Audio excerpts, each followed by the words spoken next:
अस्सलाम वालेकुम दोस्तों, छा हाल आहे, कीअं तबियत, ख़ुशि आहियो। उम्मीद आहे त तव्हां सभु ठीकु हूंदा। अॼु वरी हिकिड़ी नई वीडियो सां तव्हांजी ख़िदमत में हाज़िर थिया आहियूं। उम्मीद आहे त तव्हांखे हीअ वीडियो पसंदि ईंदी। अॼु असां वटि 64 GB जा EMMC बोर्ड आहिनि 3IC जा।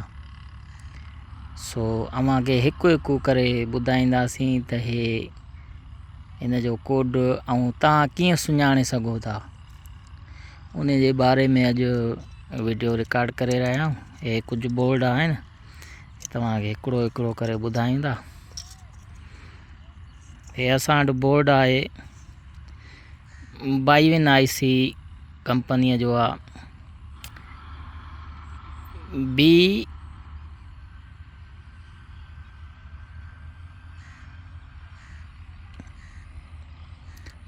BWCTARV 11X64G। हे अॻियां जेको आहे साॼे पासे 64G आहे, इन में तव्हां लॻाए सघो था त ही 64 GB जो बोर्ड आहे बाइविन IC। ऐं हिन में 3 IC हूंदियूं आहिनि 64G। हे 64 GB जो EMMC आहे 3 IC जो बोर्ड। हिन में बि 3 IC आहिनि, अॻियां हिकिड़ी अथसि, पोयां हे 2 IC हूंदसि। ऐं हे बोर्ड आहे कंपनीअ जो 4Cs। ऐं हिन जी सुञाणप आहे FEMD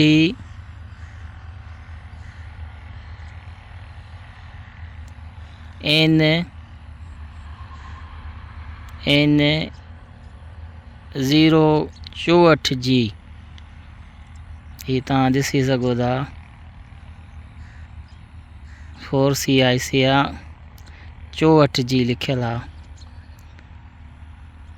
ऐं ही बि 3 IC जो बोर्ड आहे। अगरि जे हिते 64G अचे त 64 GB जो EMMC बोर्ड आहे।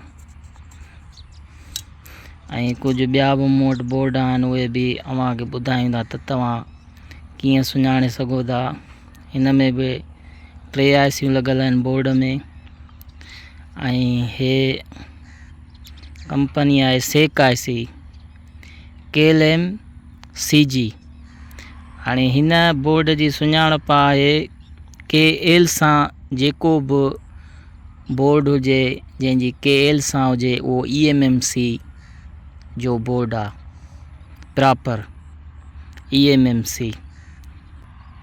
KLM-CG चौथों ऐं पंजों लफ़्ज़ CG अचे त उहो 64 GB जो EMMC बोर्ड आहे। ऐं ॿियो बि आहे असां वटि बोर्ड HPIC आहे। ऐं हिन में बि 3 IC लॻल आहिनि। ऐं जेकी बि अॼु मां बोर्ड अव्हांखे ॿुधायां थो, ही सभु EMMC 64 GB जा आहिनि 3 IC सां। ऐं हिन जी सुञाणप अव्हां ईअं करे सघो था, HP कंपनीअ जी IC आहे। पहिरियां 5 अखर छॾे 64, हे तव्हांखे नज़र बि ईंदो हूंदो। 5 अखर छॾे 64G। हे 64 GB जो EMMC प्रॉपर आहे 3 IC में। ॿियो बि असां वटि बोर्ड आहे बाइविन IC। हिन में तव्हां सुञाणे सघो था, हे X जे साॼे पासे 64G आहे न, त ही EMMC आहे। अव्हां सुञाणे सघो था त बाइविन IC जी। ऐं आख़िर में X64G। हिते को बि हुजे XYZ जेको बि हुजे उन खे छॾिणो, आख़िर में 64G हुजे। त त उनखे 64 GB eMMC चइबो। ऐं ॿियो असां वटि बोर्ड आहे 3IC जो, हे बि आहे। ऐं हीअ बि HP कंपनीअ जो आहे, सेम जेको साॻियो तव्हांखे ॿुधायो। हिन जी बि इहा ई सुञाणप आहे बोर्ड जी। अॻियां लफ़्ज़ जेके आहिनि हे खाॿे पासे छॾे ऐं 64 G लिखियलु हूंदो, 64 GB उनजी सुञाणप आहे बोर्ड जी। ऐं हे बि असां वटि बोर्ड आहे, हे माइक्रोन जी IC आहे। ऐं हिन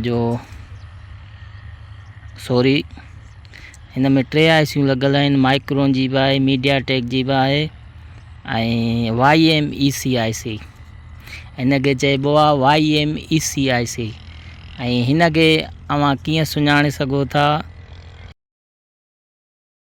ॿुधायां थो।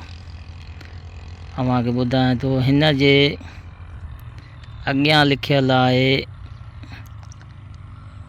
YMEC7, तव्हांखे नज़र बि ईंदो हूंदो।